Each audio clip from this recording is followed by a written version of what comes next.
અમેરિકાના પૂર્વ રાષ્ટ્રપતિ ડોનાલ્ડ ટ્રમ્પની પેન્સિલ્વેનિયામાં યોજાયેલ રેલીમાં ગોળીબારની ઘટના બની છે. આ ઘટનામાં ડોનાલ્ડ ટ્રમ્પ ઇજાગ્રસ્ત થયા હતા.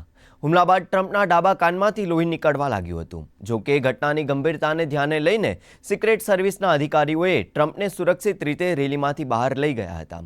પૂર્વ રાષ્ટ્રપતિ ટ્રમ્પે પેન્સિલ્વેનિયા ગ્રેટર પીટર્સબર્ગ ક્ષેત્રના બટલરમાં રેલી યોજી હતી. તે દરમિયાન ગોળીબારની ઘટના બની હતી.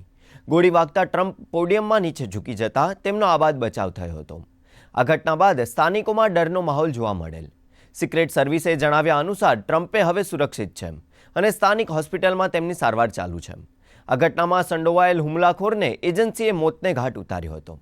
સાથે જ તેમના જણાવ્યા અનુસાર આ હુમલામાં ગોળી વાગતા એક વ્યક્તિનું મૃત્યુ પણ નીપજ્યું છે, તો અન્ય 2 લોકો ગંભીર રીતે ઇજાગ્રસ્ત છે. આ ઘટના અંગે પ્રધાનમંત્રી નરેન્દ્ર મોદીએ દુઃખ વ્યક્ત કર્યું હતું અને સોશિયલ મીડિયા એક્સના માધ્યમથી જણાવ્યું હતું કે રાજનીતિ અને લોકતંત્રમાં હિંસાને ક્યાંય સ્થાન છે જ નહીં. સાથે જ અમેરિકાના રાષ્ટ્રપતિ જો બાઇડને સોશિયલ મીડિયાના માધ્યમથી જણાવ્યું હતું કે ટ્રમ્પ પર થયેલ હુમલા બાદ તેઓ સ્વસ્થ છે. તેમણે ટ્રમ્પ અને રેલીમાં ઉપસ્થિત તેમના પરિવારજનના સુરક્ષિત હોવાની કામના કરી હતી. સાથે જ તેમણે આ હુમલાને વળખોડ્યો હતો અને જણાવ્યું હતું કે અમેરિકામાં આ પ્રકારની હિંસા માટે કોઈ જગ્યા નથી.